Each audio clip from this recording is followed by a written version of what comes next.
Yeah, it is. They stand for the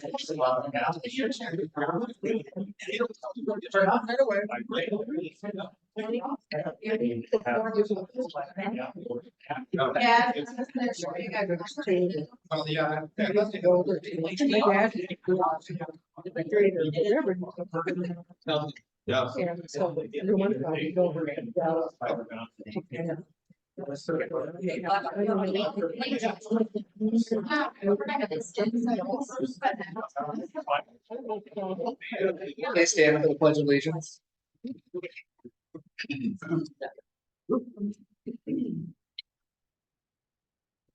I pledge allegiance to the flag of the United States of America and to the republic for which it stands, one nation under God, indivisible, with liberty and justice for all. Pastor Paul, invocation.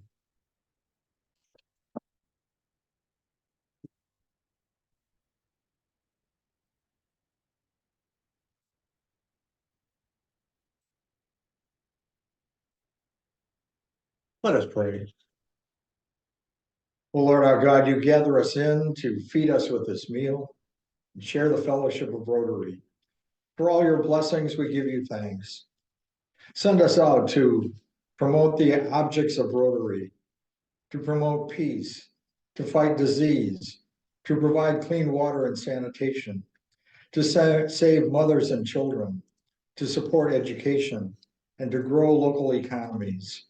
Nourish us with this food and your spirit, that we may put service above self. In Christ's name we pray. Amen. Amen. We're going to come back to announcements, but we're going to switch over to fellowship. Dennis.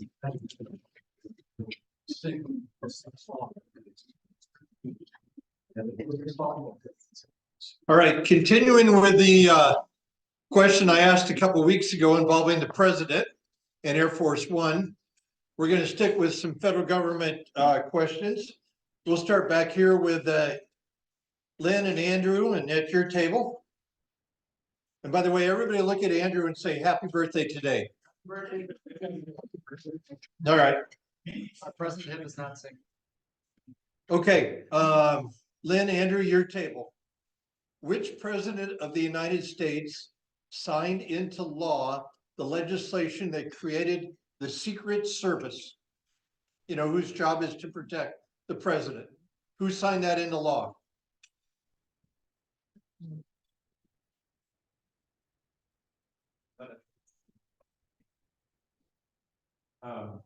Ladies? Secret Service.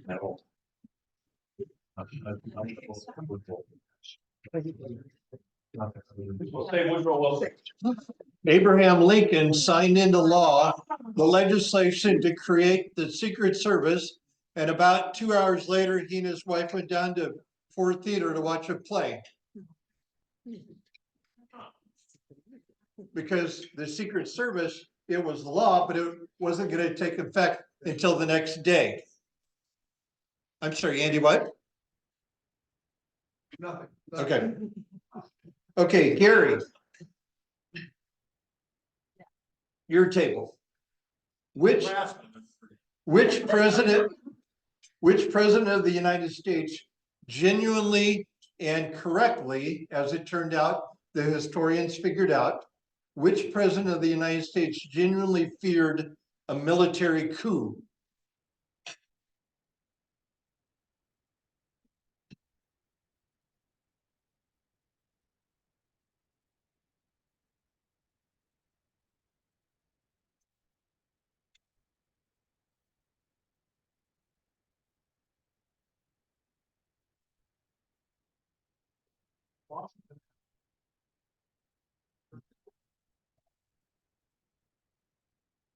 Jackson. Abraham Lincoln.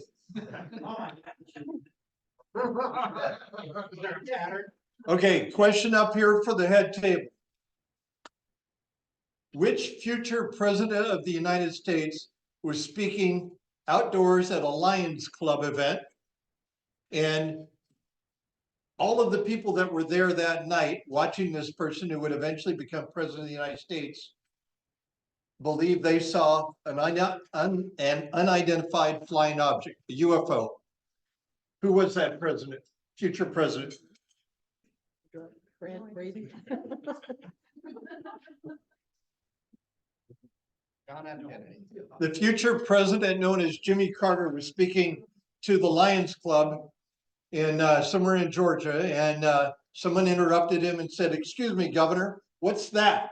And all of those people there looked and they stared at it for about 10 minutes and yes, completely believed they had seen a unidentified flying object. Andy? All right. Which, John, you gonna sit by yourself? Okay, otherwise I'd ask you a question. Ask me a question anyway. Andy, Yeah. which federal government employee in Washington DC makes the most money?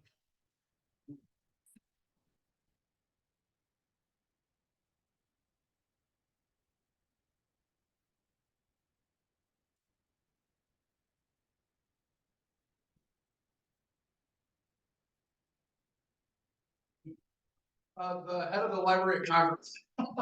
No. The guy that runs the printing press at the Bureau of Engraving and Printing. I didn't say who earns the most money or the biggest paycheck. I said who makes the most money. They print over 300 million notes of money every single day. Amazing.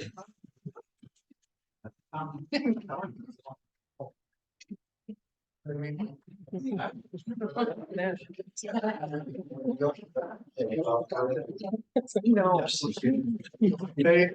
so we introduced Gallus. Yeah, I was gonna. Does has to pay a fine for. Yeah. For the dad joke? Introductions. Yeah, we're doing that now. Fine, fine. They'll still have to pay a fine for. All right, birthdays this week. We had Andrew and then Brian Kelly has a birthday coming up on March 24th. And then there are no anniversaries this week. Guests, Lynn has a couple student guests.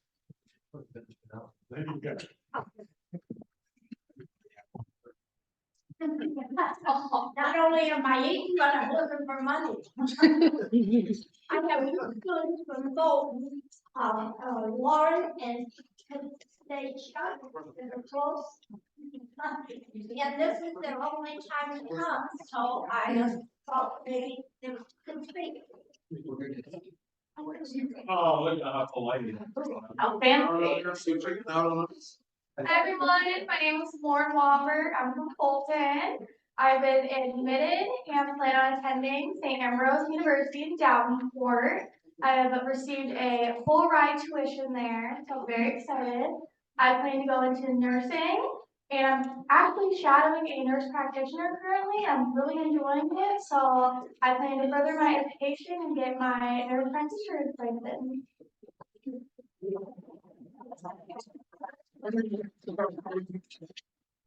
Lane Coffee. Hello, my name is Khadija Alamdi. You may know my dad, Dr. Ahmed Alamdi, and I plan on going to Augustana College, majoring in biology, and then after that, I plan on attending medical school.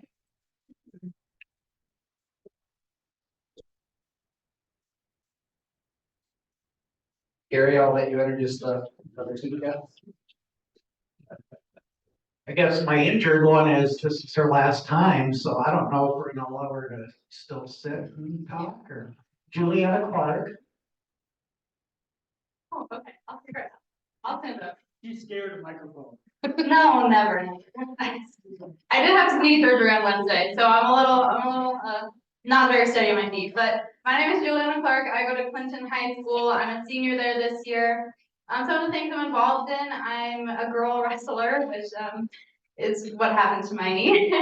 I'm also involved in band, choir, theater, just about everything you could think of. After high school, I plan on going to the University of Alabama to major in kinesiology and minor in music. I'm going there on a full tuition scholarship thanks to the Miss America organization because I served the state of Iowa as Miss Iowa's team. So that's a little bit about me. You forgot to mention you were recognized last Monday. Gives attention or something? He's making me think. I was also nominated for All-State for the Iowa speech competition in the category of spontaneous speaking. So that's why I will be with you all next Monday. And Bryn Bondero will be here next week.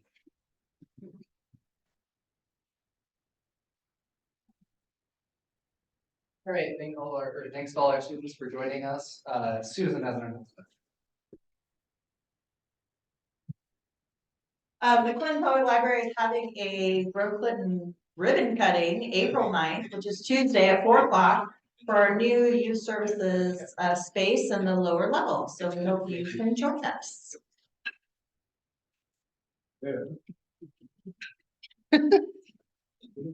All right, I don't have any more announcements. Does anybody have an announcement from the floor? All right, seeing none, I will turn things over to Julie.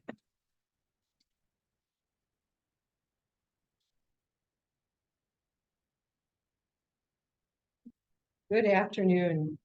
We are pleased to have with us today Susan Sharp. She serves as the director of the Salvation Army 360 Life Center, and she has been doing that since October of 2021. She's a one-woman office. She wears many hats, including fundraising, grant writing, volunteer recruitment, case management, public relations, disaster services, and emotional and spiritual care. She does just as many diverse things outside of work, which includes being a 4-time Amazon best-selling author, an accomplished abstract artist whose work has been seen in numerous galleries, and also on the Netflix drama Orange is the New Black. And she's also an Etsy top seller. Susan is a Comanche native and moved back this summer after more than 30 years away. She has an online gallery, 2 online gift shops, and is currently scouting property for a brick and mortar gallery and studio. She is a member of the Community Emergency Response Team, the National Speakers Association, and the National Collage Society. So please help me welcome Susan Sharp.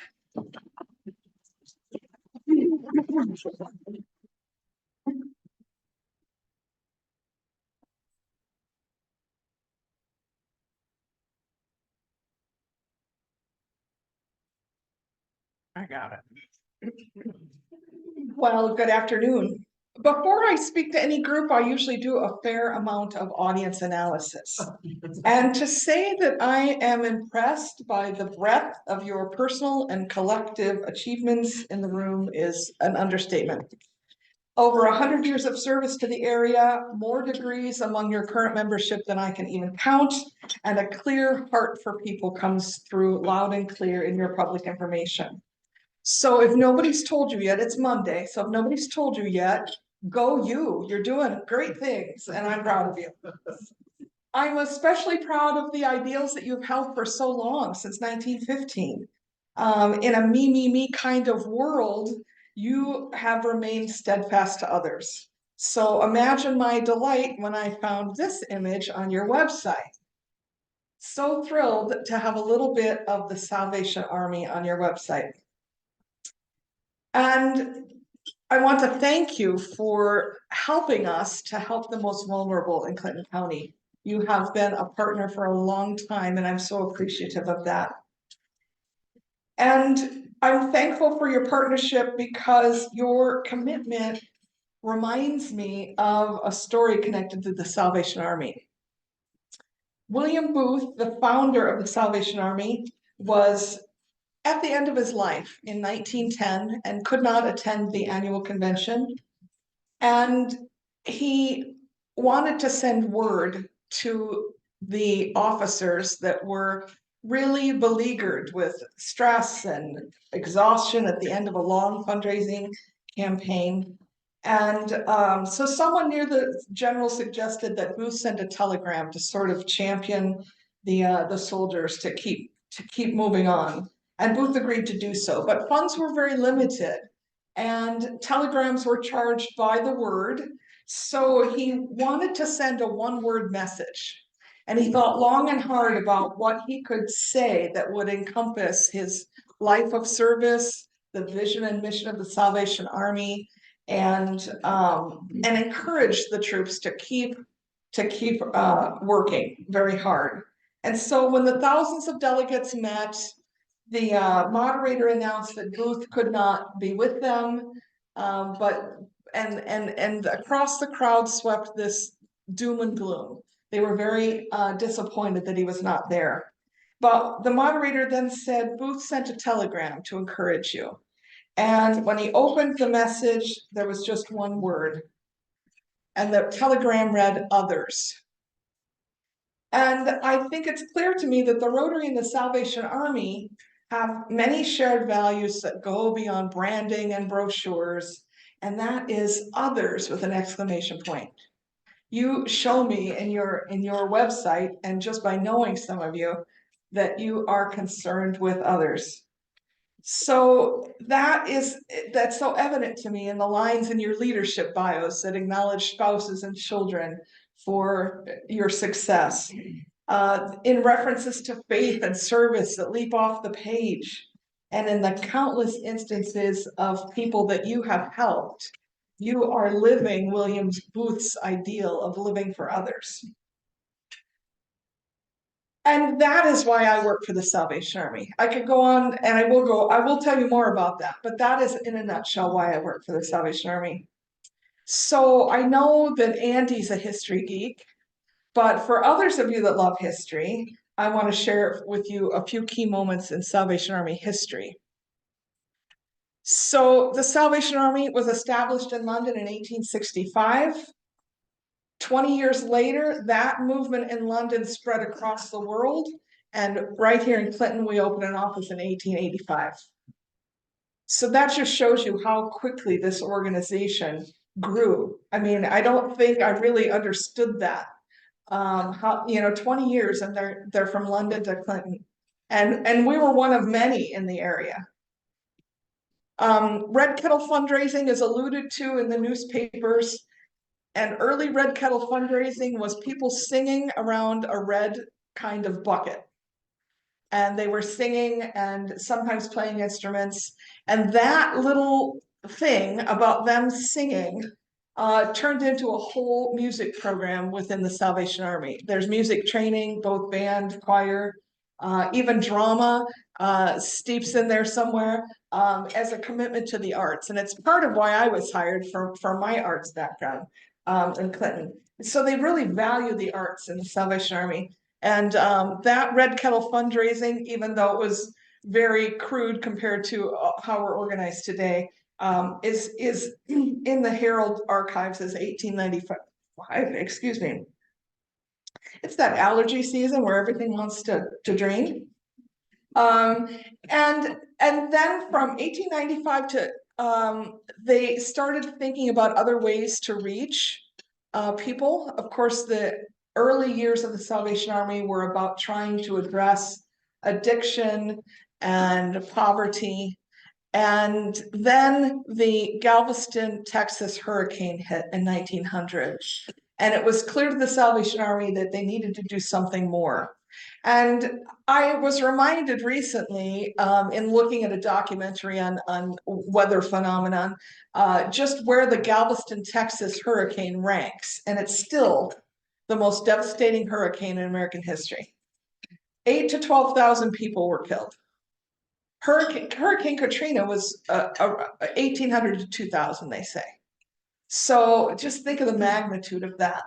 And the idea that people were suffering was something that William Booth couldn't, he couldn't, that didn't sit well with the Booth family. So that's sort of when our emergency disaster services started, was with that hurricane. Then during World War I and World War II, the Booth family was struck by how much need there was, how much suffering there was, so they wanted to reach out. So during World War I, they established aid to soldiers.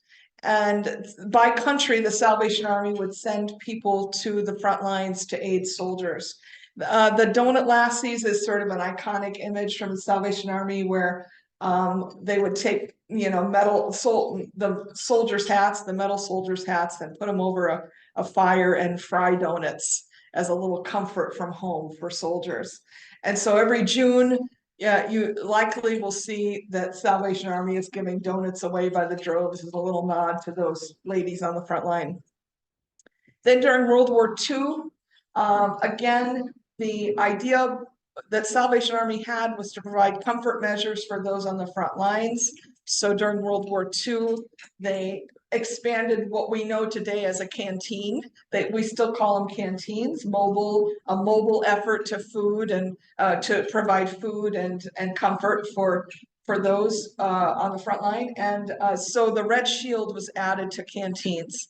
I'm still trying to find what year the Red Shield became our official logo.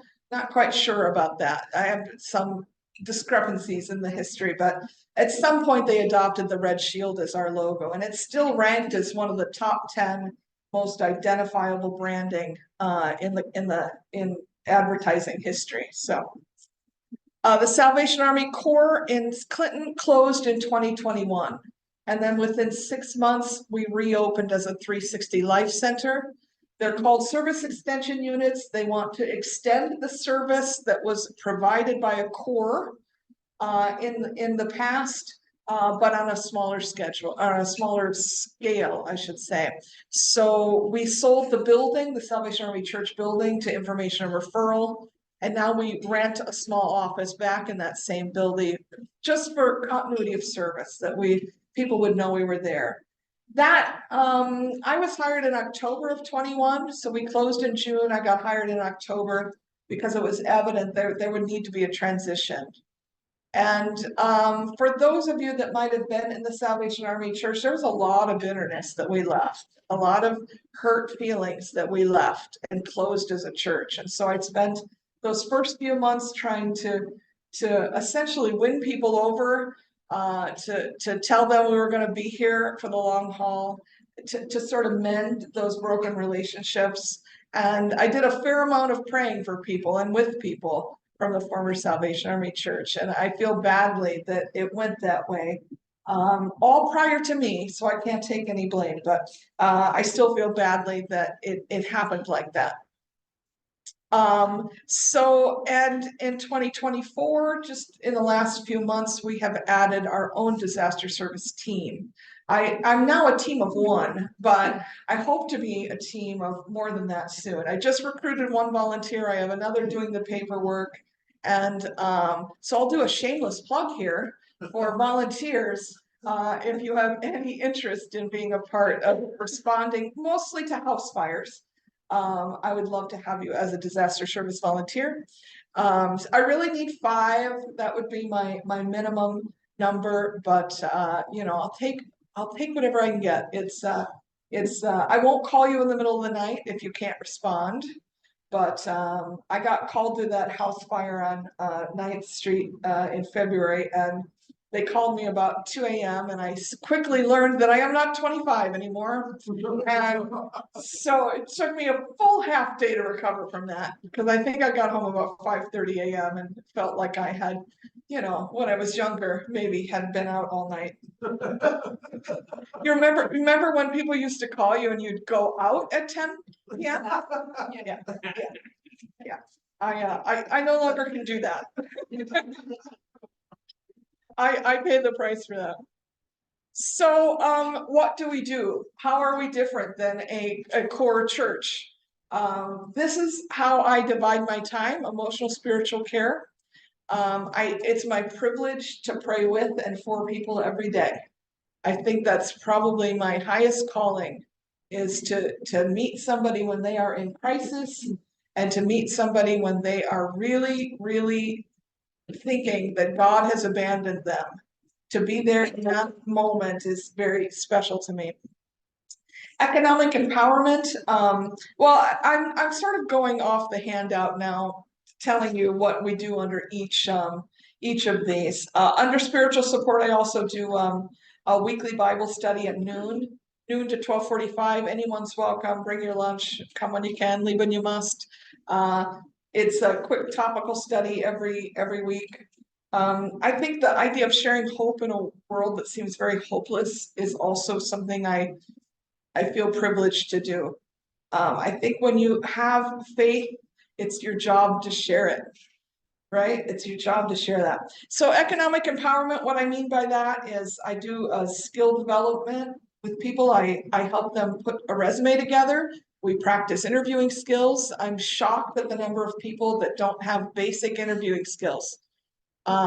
So it's a nice thing to be able to teach them, and light bulbs go on, and I feel like I'm back being a professor again in some ways.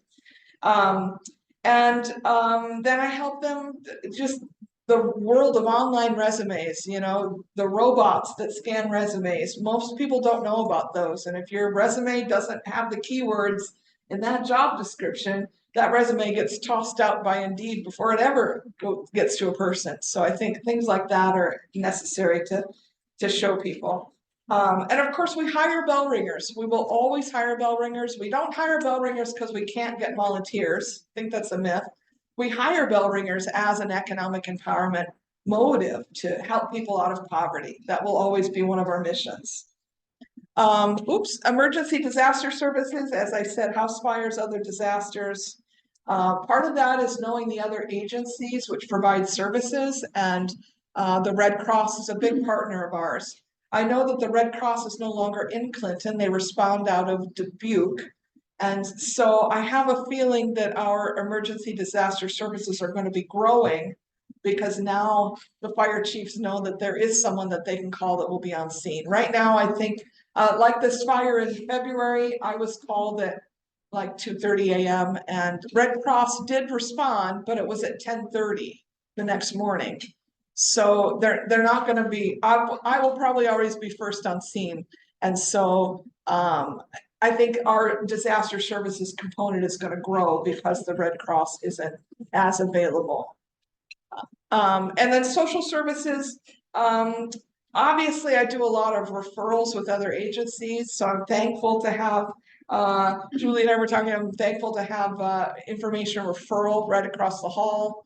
Happy to know about general assistance and the other agencies. And so we're sort of constantly keeping each other aware of what we can do, how much money we have to spend, etc. Christmas assistance, we revived the angel tree. It had gone away for a few years in that transition, and now the angel tree is back. And rental and utility assistance will always be a big part of what we do. And then we do giveaways. Like a few summers ago, I gave away a bunch of box fans. We have a good, vigorous backpack program in the Salvation Army. So I'm going to ask for 700 backpacks this summer. I gave away 500 last year. I'm going to ask for 700 because that's about how many requests I had. So we're going to see if we can get 700. They might laugh at me, but that's what I'm going to ask for. We had our first community dinner. We served 314 people, which was awesome. I hope to keep that going every year. So meeting people where they're at, the fact that our building is so centrally located and now HUD is right behind or right in front of us. I just feel like it's a hub of activity for people. They can do sort of 3 stops in one. And then fundraising, we always have to raise funds in nonprofits. It's just the lay of the land. It's part of your job. So we have our annual Red Kettle campaign, generally starts around November 1st of every year. I do a fair amount of grant writing. I'm privileged to have had grants based right out of Clinton and from probably people that approved my grants right here in this room. Community partnerships are always going to be viable to what, or necessary for what we do to keep us viable in the community. So about, if you break down my time, emotional spiritual care is about 15% of my week. Economic empowerment, that creating resumes, sitting with people, counseling them on how to get out of poverty. That's about 30% of what I do. Fundraising is about 15%, of course. Then November through December, that's all I do. Social services is about 25% of what I do, and then emergency disaster services is about 15% of what I do. So when you break that down, that's a full and diverse week for me, but I thrive on diversity. I can't do one thing. It's not in my DNA. I've never been able to do one thing. My mom said I couldn't sit still. When I was 2 months old, I would flip from one toy to another. So I know it's just in my DNA. So we still rank in the top 10 of charitable nonprofits, I should say, America's top 100 charities. I'm gonna let Andy gloat here for a minute. United Way is number 3. We are number 6. They outrank us. Locally, we are the 2 that made the top 10 charities list. So Feeding America. And I don't even know about Good 360. I should, but I don't know about them. But they're number 2 according to Forbes. So go figure. So I get asked all the time about why I work for the Salvation Army. Because I already have a successful career outside. I work 3/4 time for Salvation Army and I work full plus for myself. But COVID changed me. I'm sure we all have our COVID story, but COVID was the culmination of a lot of change in my life. So in 2019, I left teaching. I was a professor of theater and public speaking for 23 years. And I was so burnt out. I say I wasn't burnt out. I was like crispy as chicken. I was done. I was spent. I was just, I needed to leave for the sake of everyone. I needed to leave. I was just mentally gone from there. I needed to do other things. So I thought, well, I'm going to expand my art business. I'm going to write more books and I'm going to throw my energy into my speaking and my book tour and going to do all that. And then COVID hit. And I thought, God, you're laughing at me. I had all these plans, right? Every speaking gig I had canceled. Every art show canceled. Both book tours canceled. And here I am sitting at home, twiddling my thumbs. Now it was a chance to write and paint, but it changed me. Then that coincided with an illness. My dad got leukemia. Life changing diagnosis. Doctor said you have days to weeks to live. We got almost 3 more years with him by God's grace, but changes the whole family dynamic. So I went into helpful daughter mode. And now I wasn't so important and all my pursuits seemed pretty selfish. And then when COVID was over and Dad was still with us, I thought, oh, this is good. But he wasn't out of the woods. We knew his time was marked and I knew I needed to be closer. So then I said, well, if I'm gonna have to go back to a day job, because all my bright ideas didn't work out, then I can't go back to a job. I can't go back to a selfish pursuit. I have to go and do something that serves others. So right at the same time, this job came open. Coincidence? I don't think so. As a person of faith, I saw the alignment. And that job description, everything on that job description lined up exactly with what I do. All their future dreams for this lined up with my skill set. So I did not think it was a coincidence. I knew it was a God moment. So I do, a lot outside of the Salvation Army. I probably do more outside of the Salvation Army than I do inside the Army, but I will still always choose to work for an organization that serves others. So these are a few of my best-selling books. Shameless plug. The Farty Boys, the second book here in my children's book series. I've got 2 more coming out. This is the piece that they bought 4 pieces of my art for Orange is the New Black. This is the only one I could find on camera. And I watched pretty closely to try and find.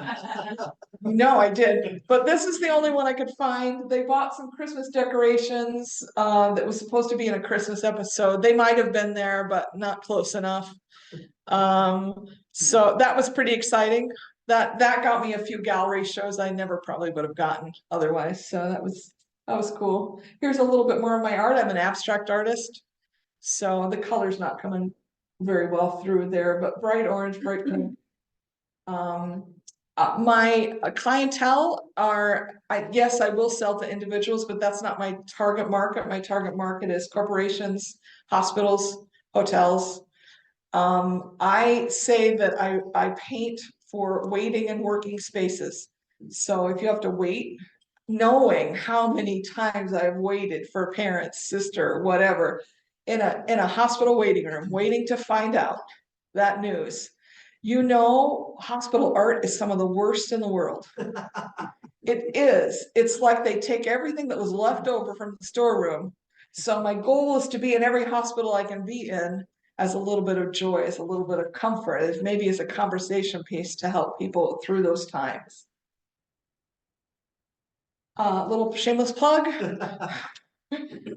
I say it's not about me, and then I do this. Shame on me, right? I mentioned the art because it's allowed me to do this. Anyone from River Bluff Community Foundation here today? They gave me a grant and thank you. I'm trying to clean up Clinton's awful, nasty spots. So I mentioned the art primarily so that you can see why I'm doing these spaces.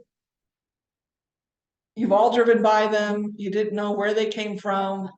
Now you know. And so I got this grant to clean up graffiti and I'm doing it slowly. I like to work in the summers at like 5 a.m. It's hard to get people out there at that hour, but I'm a 5 a.m. My internal alarm goes off at 5 a.m. whether I want it to or not. I am up. So I might as well go paint. And you meet the strangest, most interesting, unusual, kindest homeless people at 5 a.m. Let me tell you. There's a whole underworld out there.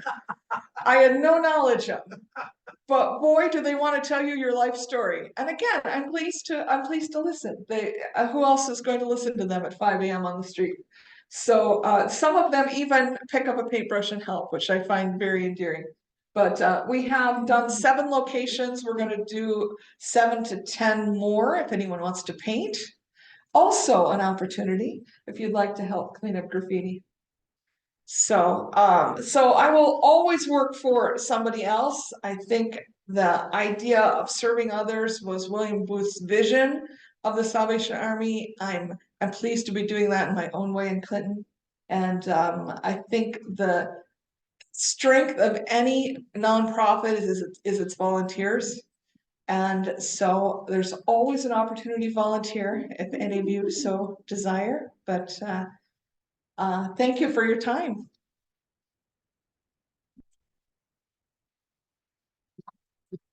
Yeah, if there are any questions, I'd be happy to entertain them. Yeah.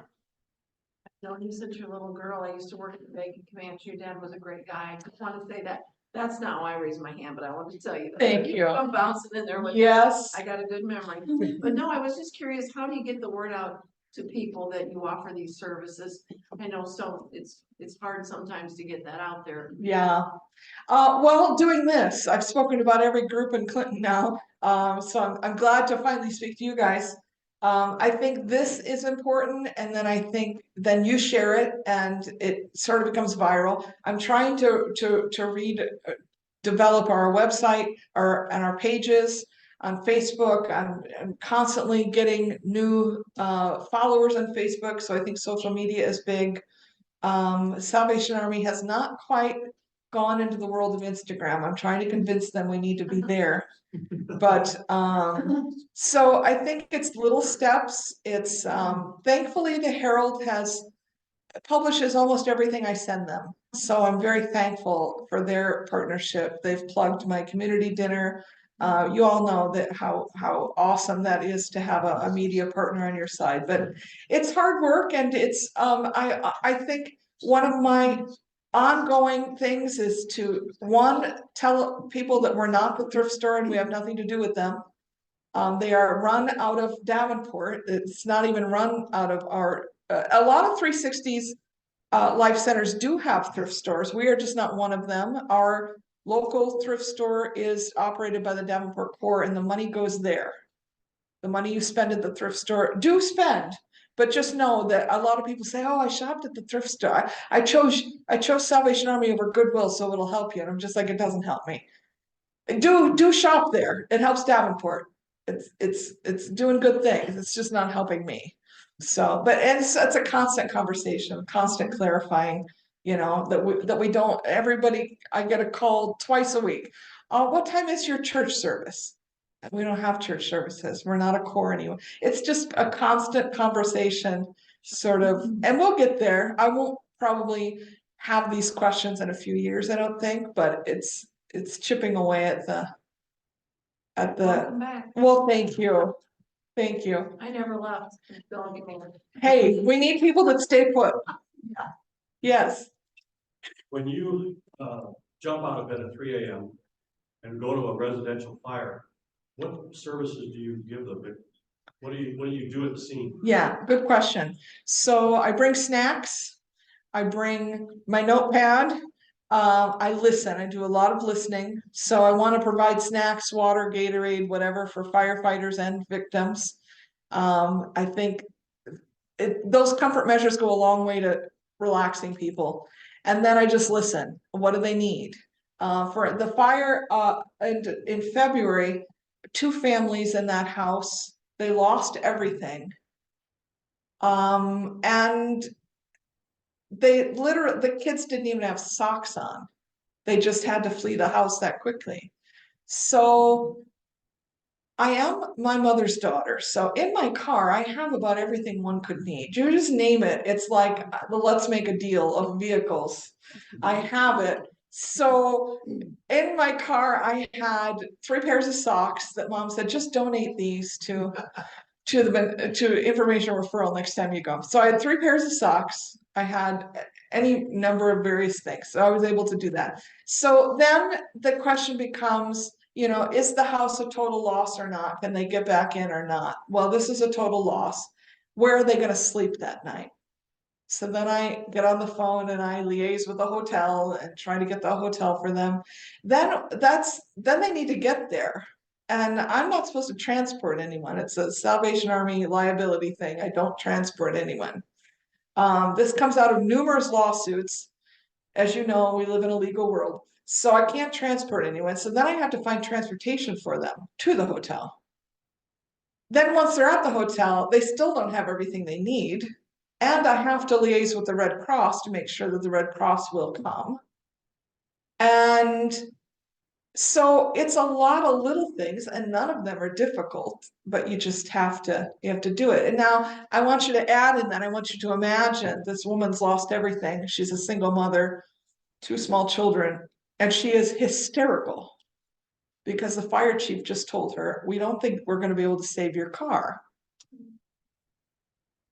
And it's the only thing she can envision that she has to live in. So now she's hysterical, and now I have to go into pastoral spiritual care. So it's like, it's the changing hat. It's really, I feel like my whole life, it's what I do, it's in my DNA, but it's just being able to be, I found out that I'm pretty calm in crisis, and that's a really good skill I didn't really know that I had until I started to direct theater plays.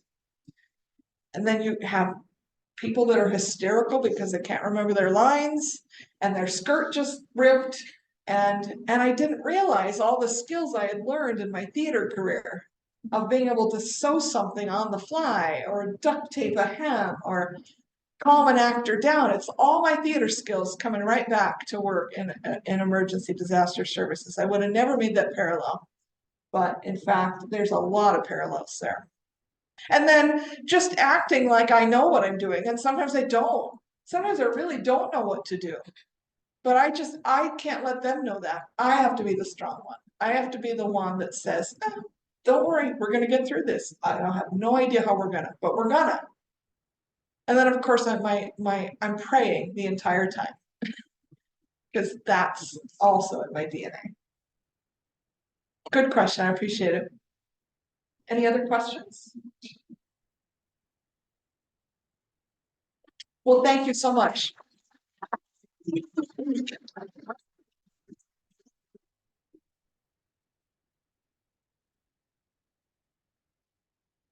Thank you to Susan for being our speaker today and for the good work she does in our community. As our members know now, my presidential project for the year is a nonprofit awareness campaign. Salvation Army was our nonprofit of the month, and we're going to be donating $1,000 to Awesome. for. Thank you so much. Thank you. As our members also know, each week we do a donation to the Clinton Public Library of a book. This week's book is Select by Christy Matheson, and we'll have our speaker sign.